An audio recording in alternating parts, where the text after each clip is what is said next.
Assalamualaikum warahmatullahi wabarakatuh, sahabatku semuanya.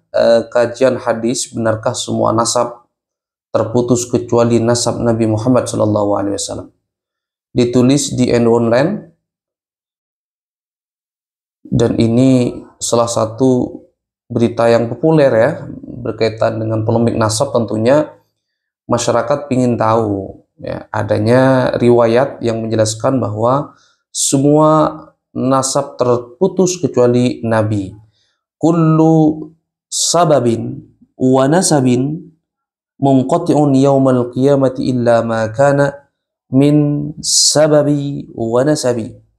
Yang artinya setiap sebab dan nasab akan terputus di hari kiamat kecuali sebabku dan nasabku. Hadis riwayat Al-Bazzar, Al-Hakim, At-Tabarani, dan Al-Baihaqi dalam Sunan Al-Kabir. Ayo simak ya sahabatku semuanya. Sanad hadis nasab. Membahas dari sisi sanadnya, Ibnul Mulaqqin dalam Al-Badrul Munir menjelaskan bahwa hadis ini memiliki beberapa sumber.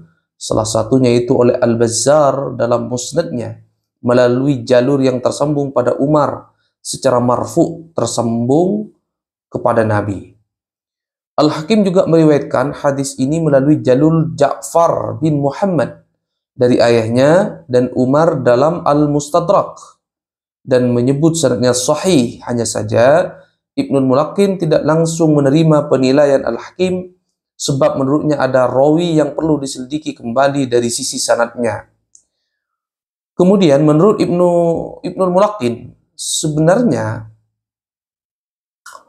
ayahnya Ja'far tidak pernah bertemu langsung dengan Umar. Artinya ada seorang perawi yang hilang antara ayahnya Ja'far dan Umar apabila ditelaah dalam literatur lain, perawi yang hilang tersebut adalah Jabir sebagaimana data milik At-Tabari dalam Al-Mu'jam Al-Kabir. Adapun beberapa riwayat lain yang menurut Ibnul Mulaqqin tidak memiliki masalah. Ya, bisa kita lihat sahabatku semuanya di dalam Ibnul Mulaqqin Al-Badrul Munir, Riyadh Darun Najah 2024, jilid ke-7 halaman 89. Ya, referensinya bisa dicatat ya sahabatku.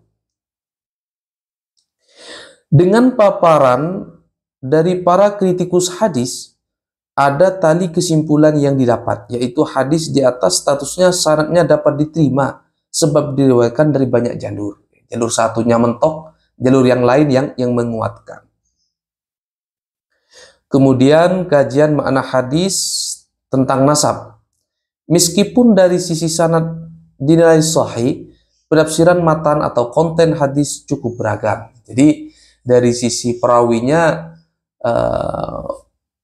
dianggap sahih ya karena dikuatkan dengan rawi yang lain. Tetapi dari sisi kajian makna ya, matnul hadis atau konten hadis masih menimbulkan keragaman penafsiran para ulama. Yang pertama, pemaknaan tekstual. Misalnya Umar bin Al-Khattab memaknai hadis di atas secara tekstual. Bagi Umar, nasab yang terjaga di hari kiamat hanya nasab Nabi. Sehingga beliau memilih untuk menikahi Ummu Kulsum putri Ali bin Abi Thalib berdasarkan hadis ini. Jadi Sayyidina Umar itu menikahi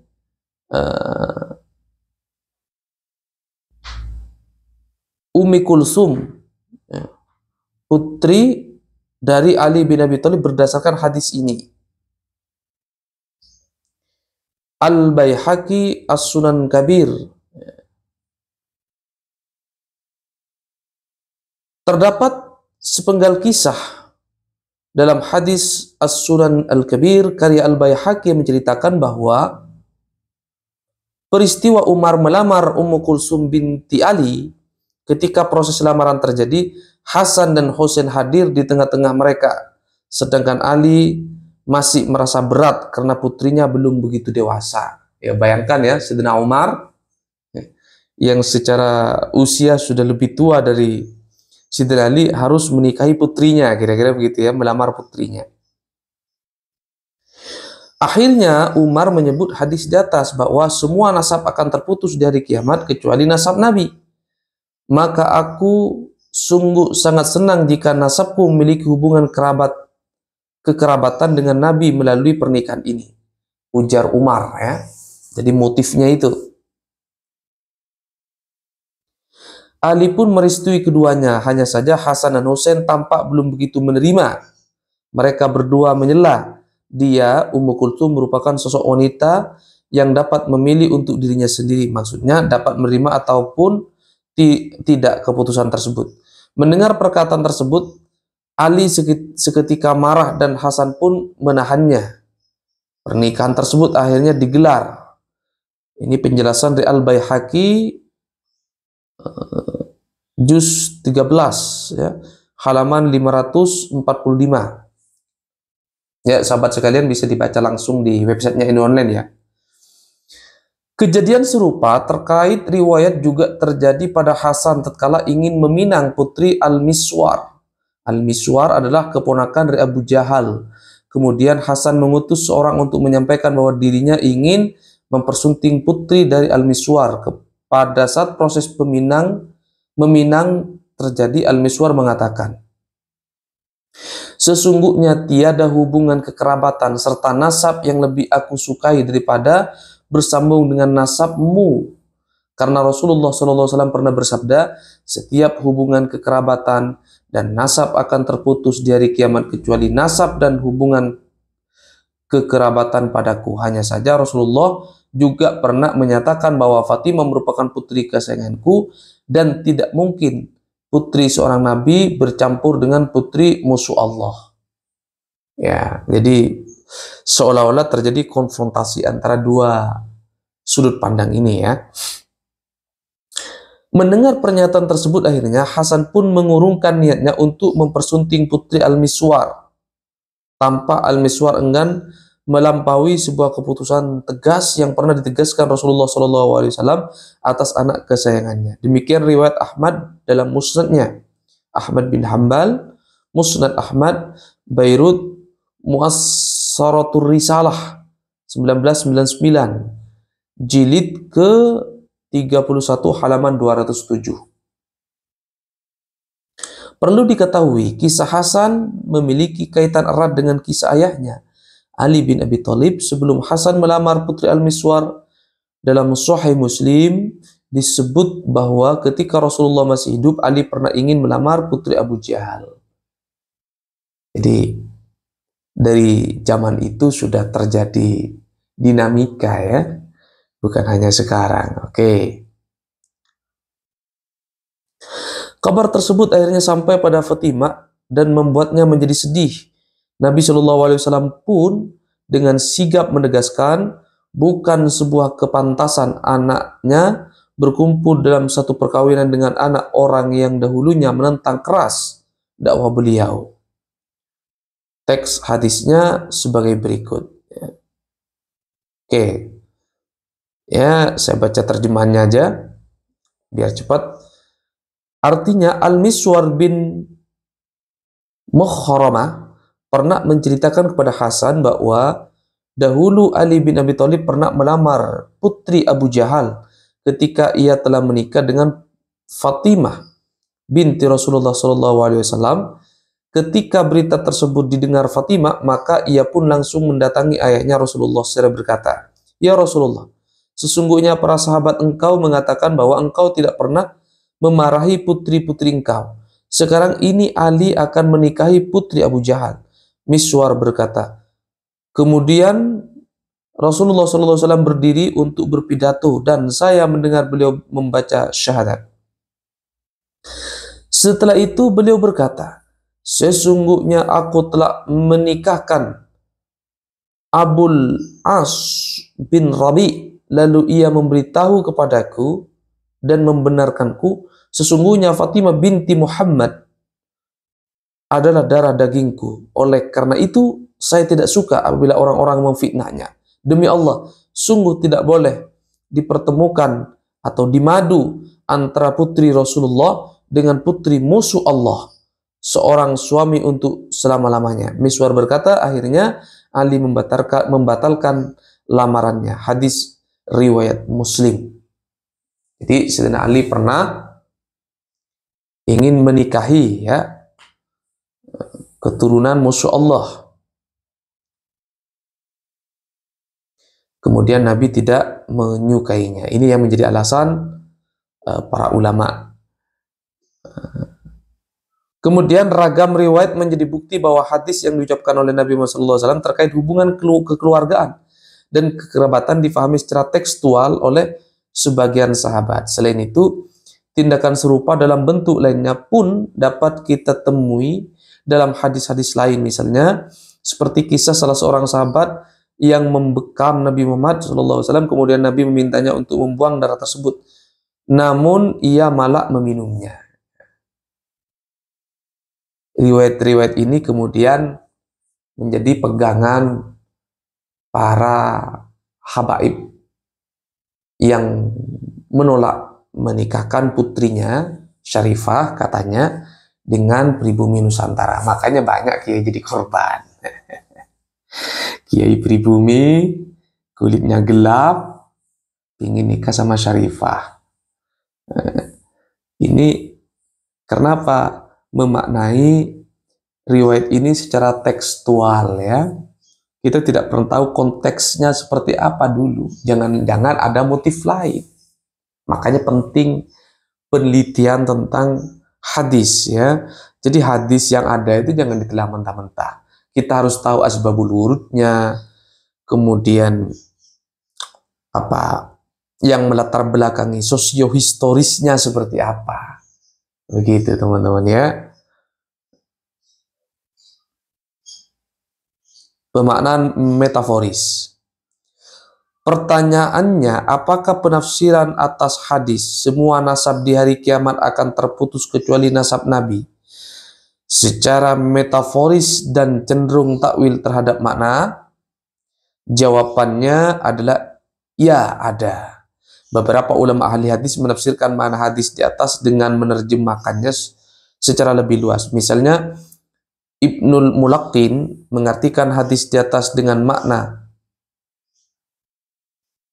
umat Nabi Muhammad SAW di mana pertanggungjawabannya di akhirat kelak akan dinisbatkan kepada Nabi, di mana umat-umat lainnya tidak dapat melakukan hal yang serupa terhadap Nabi mereka.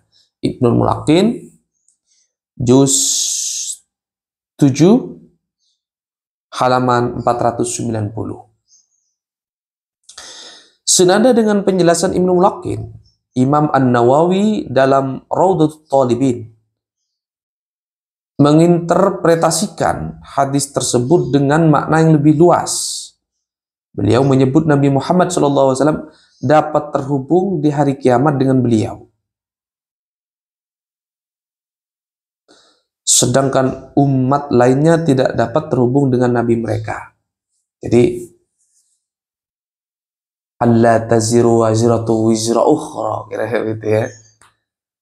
Itu bedanya antara Nabi Muhammad dengan nabi-nabi sebelumnya.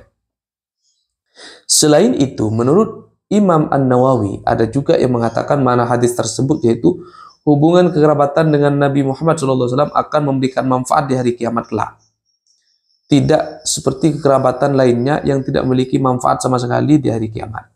Allah taziru waziratu wizra ukhra, ya. Dosa seorang tidak dibebankan kepada orang lain. Nah, berbeda dengan ikatan kekerabatan Nabi Muhammad SAW. Bisa kita cek dalam referensi An-Nawawi Raudhatul Talibin Beirut Al-Maktabah Al-Islami 1405 jilid 7 halaman 15. Simpulan kajian. 1. Perbedaan tentang nasab dalam masyarakat muslim di Indonesia terkadang berujung pada tindakan rasisme dan caci maki, alih-alih menjadi diskusi yang produktif. Ya. Ini simpulan dari tulisan ini ya.